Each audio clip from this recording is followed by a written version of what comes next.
Welcome. Well, you're at home with Jim and Joy, and you are an important part of our EWTN family. And we are delighted that you have welcomed us into your home. We certainly would love to hear from you. So send us an email with a question or a comment to jimandjoy@ewtn.com. Well, today our guest is Paula Umana. She is a former professional tennis player from Costa Rica.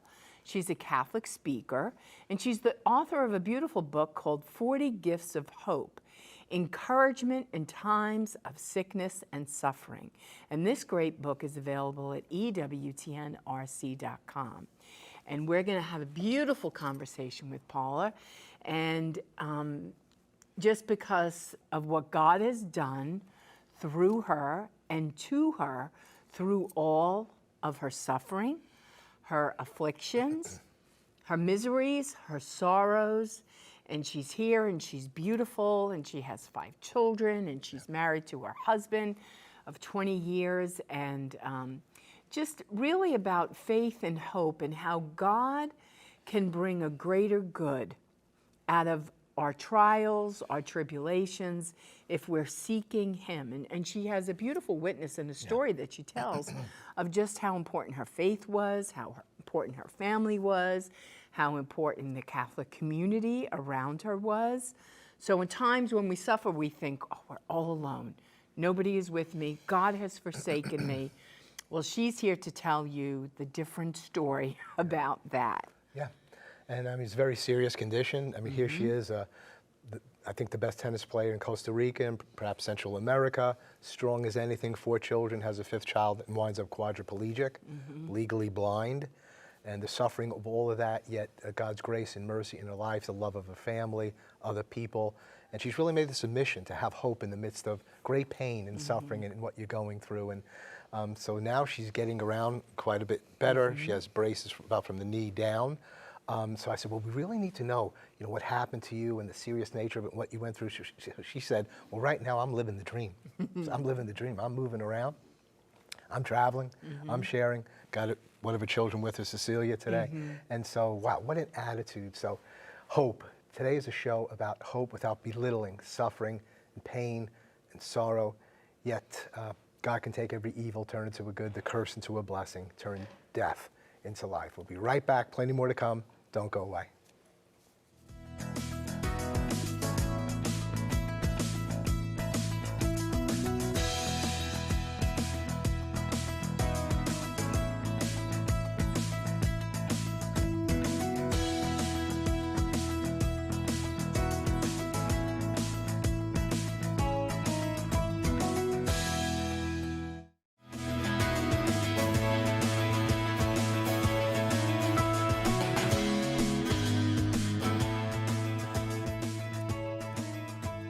Welcome back. We're at home with Jim and Joy, and today our guest is Paula Umana. She is a Catholic speaker and an author of a book called 40 Gifts of Hope, Encouragement in Times of Sickness and Suffering.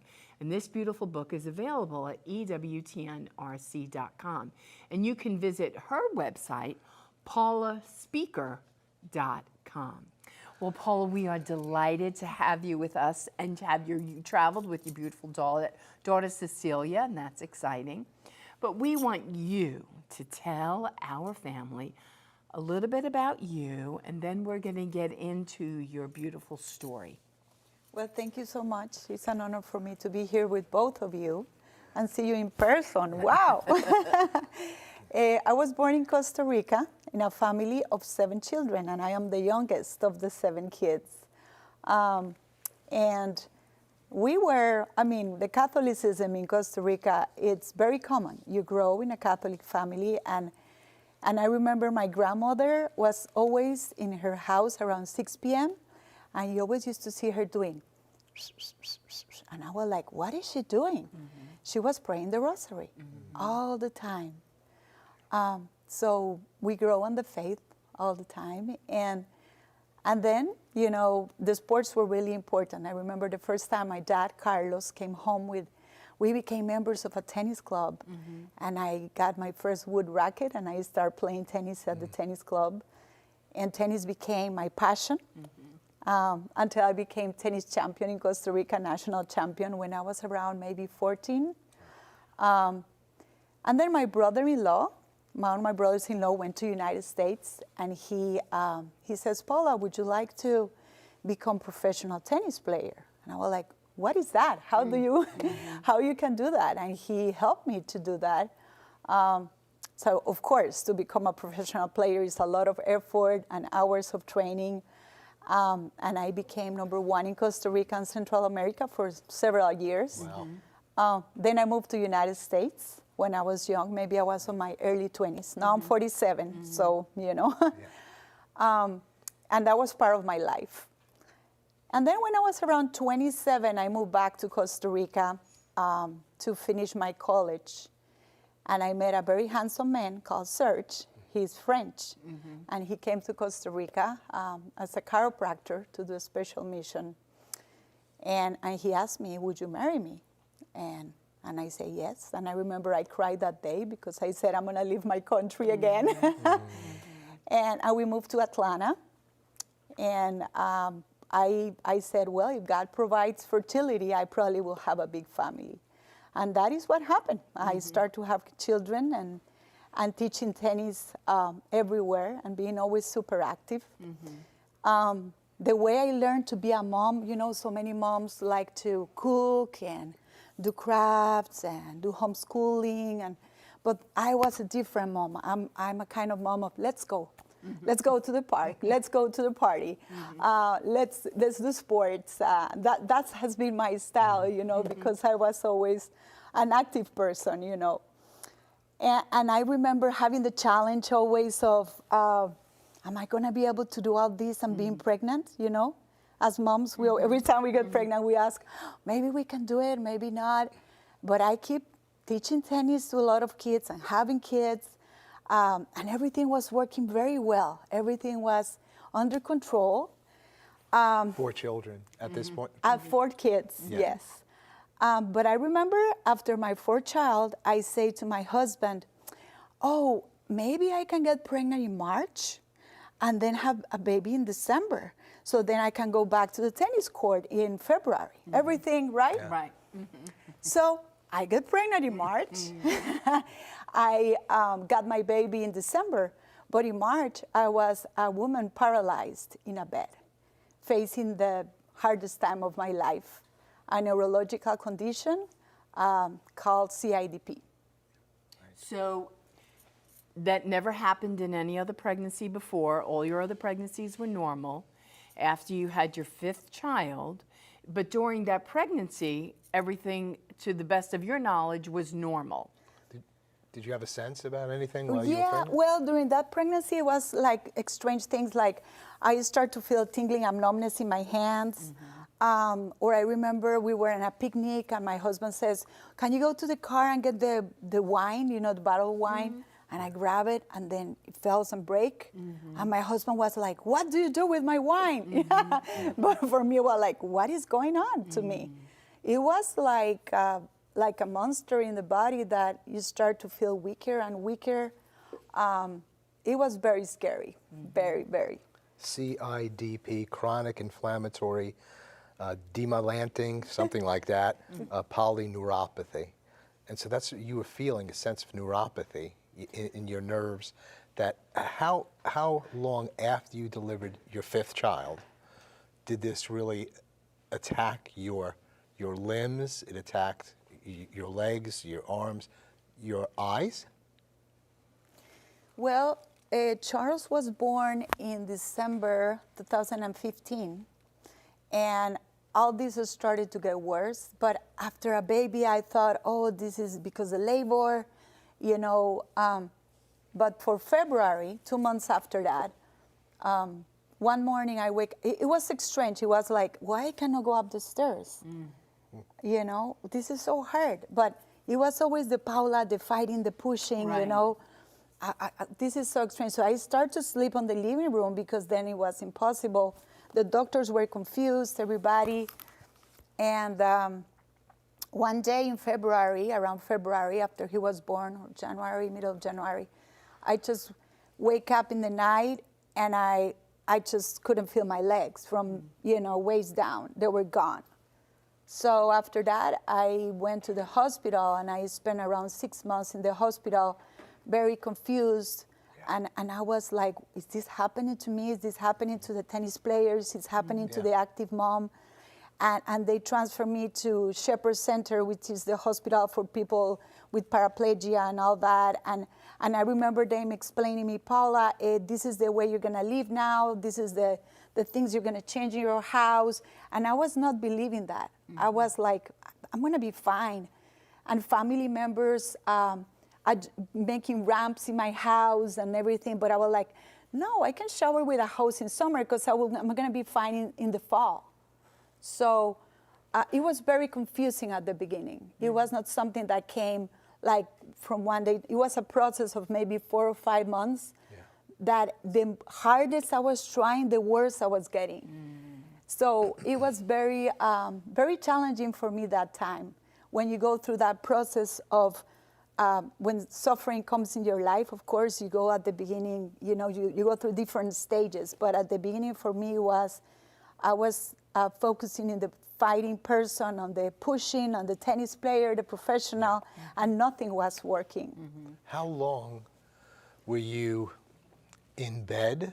I mean, and then you graduated to a wheelchair, I guess. But so and you're not fully recovered, although you say you're living the dream now. You're feeling good. But what was the extent of the time? Well, it was like from January of 2015 to July was a time when I was in the hospital, and I get out of the hospital, but it was worse. Every time worse and worse and worse. Until like for August of 2015, my hands were gone, and I was only able to speak. I was in the bed, and I was only able to contemplate my children, and they were coming to the room, and they were talking to me like used to mom, like, Mom, can you brush my hair? Can you close my skirt of the school? And I was just looking at them and thinking, I cannot do anything, So it wasn't like in a process of 5 months that it was very, very confusing. And it's funny because when those kind of moments come in your life, you start to feel jealous for the things you never imagined. I was like, why everybody can walk and I cannot? Why my son can stand up now? But probably the worst torture for me was to have a newborn and not even able to hold him or hug him or nurse him, just let it go. But because when the illness comes in your life, it's a package, It's not only the physical thing, it's finance, it's a family, it's emotional, it's so many things. When you start to understand how everything works, it's really difficult. But for me, the fact of the newborn was really hard. And there was a moment that I said, I think I'm going to have to disconnect emotionally from my children, from the 5 kids, because I'm going to have to deal with myself. Especially being in the hospital, that it was like 5 months in the hospital. Who's going to take care of them? Who's going to feed them?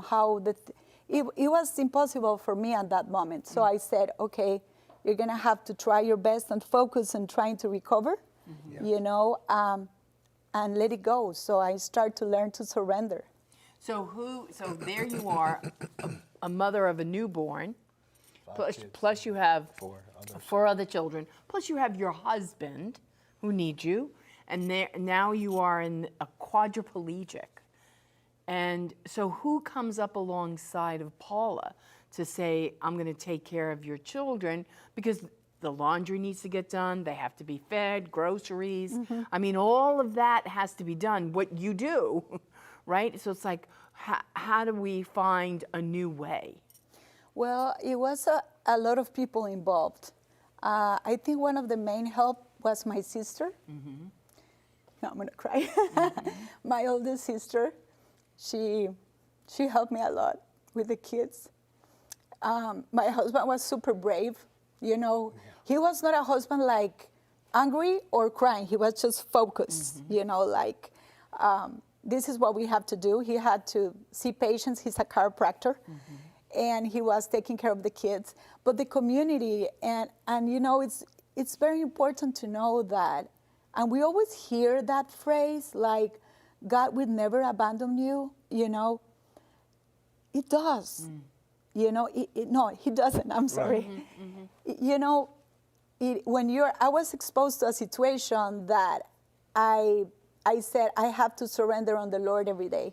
And every day was according to his providence. Different people bringing food, different ladies taking care of my kids, different people taking them to school, you know, but the community, the help from different people from everywhere, people that I never expect that were going to help me, you know.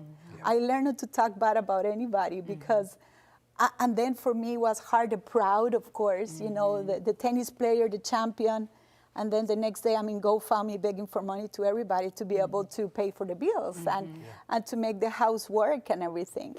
But, you know, here I am, and everything went well, you know.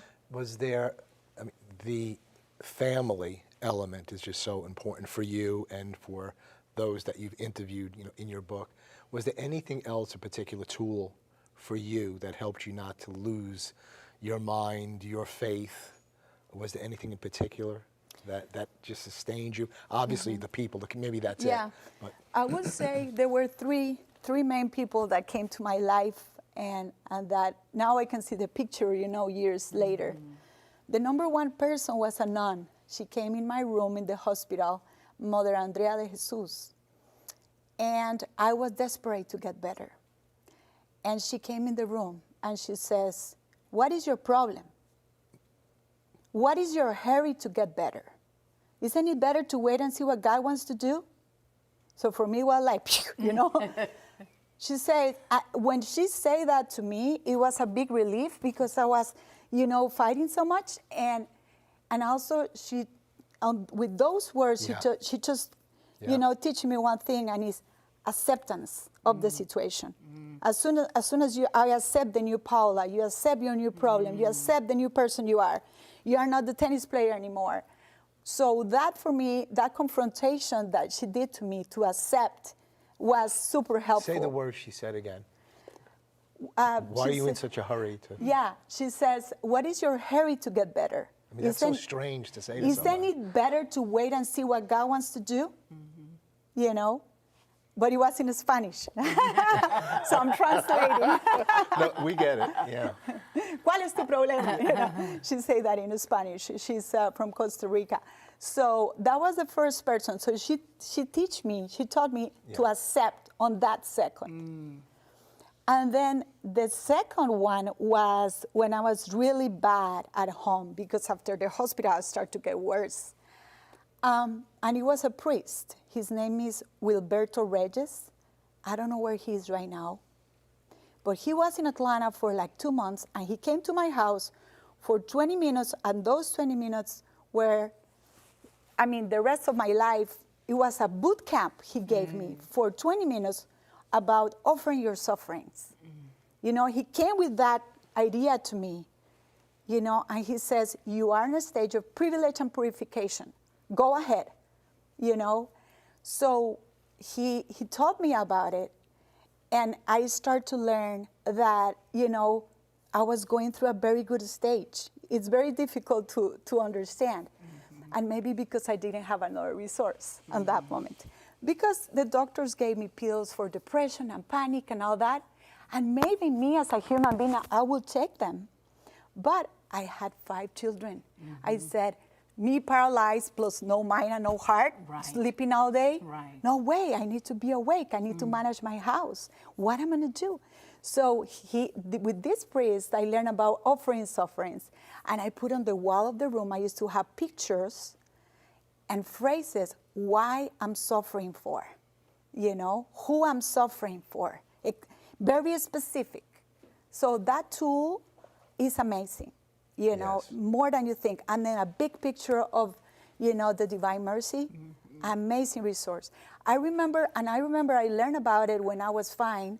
I read a book about Mother Angelica once, and I don't know why that phrase was always on my heart, that she says, suffering doesn't have any value.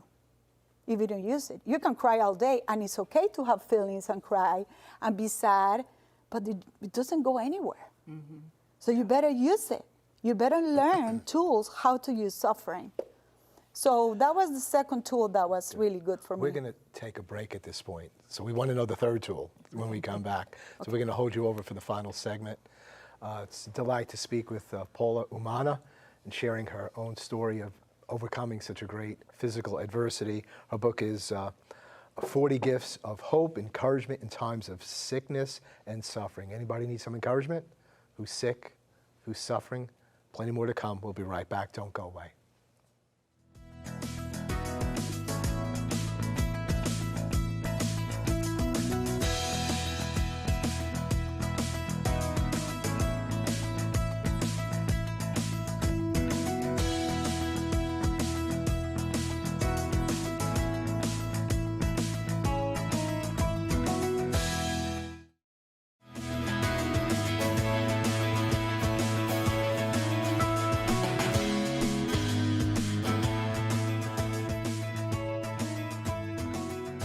Welcome back, where we're having a beautiful conversation with Paula Umana.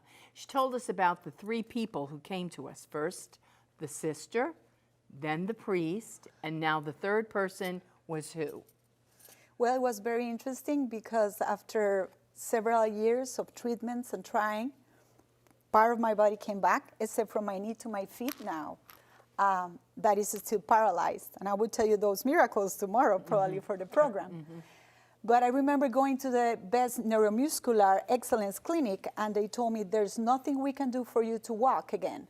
So I went back home, and I wanted to cry so much. I was so sad that I was not going to be able to hold my son's hand ever and, do all those things. And I wanted to cry with somebody. But I didn't pick my husband, I didn't pick my sister, I didn't pick my friend. I called my teenager to the room, Marie, my oldest daughter.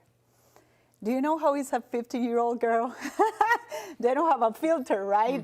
That's why I picked her, because I knew she was going to tell me, or I was expecting she was going to cry with me and hug me. So I say, Marie, the doctor says I will never walk again. And I start crying. That girl, that 15-year-old girl, she lay down on the door like this, looking at me. And she says, Mom, what are you going to do? Are you going to stay on that bed crying? You live your life and live it with anything you have. One arm, two, one leg, but live your life, Mom. And play the point. Because in tennis, it's play the point. She told me that phrase like, play the point. Go ahead and play the point. Can I go and do my homework? Wow. So I can't explain you that words of her wake me up. Like, what is the principle? So the first one of the noun is acceptance. The second one is offer your sufferings. And Marie teach me, don't be sorry for yourself and be grateful for what you have and move on. Instead of staying there on the drama and, it's okay. We need to go through different stages in suffering. We cry first, we get angry with God, but then we have to accept, offer sufferings and move on and shake it out, all that sorry that we feel for ourselves.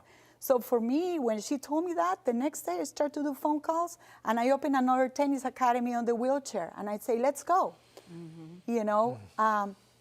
So I really want to share those three ideas because for me they were and they are a base for anything I'm doing right now. Say the three again.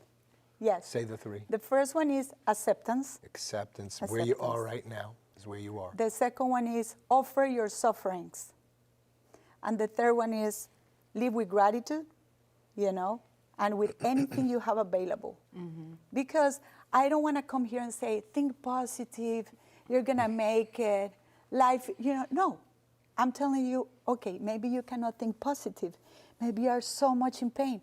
But with the little bit you have available, use it and live your life with that little bit in your spiritual life, your physical life, on anything you can, because that's our job.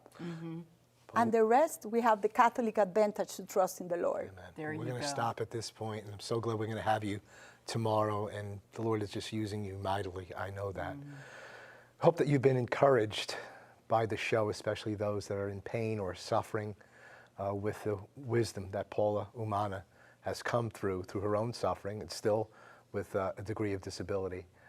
So we'll continue this tomorrow. Look forward to being with you once again. Keep it on EWTN. You're never alone. You're always at home with Jim and Joy. Bye now.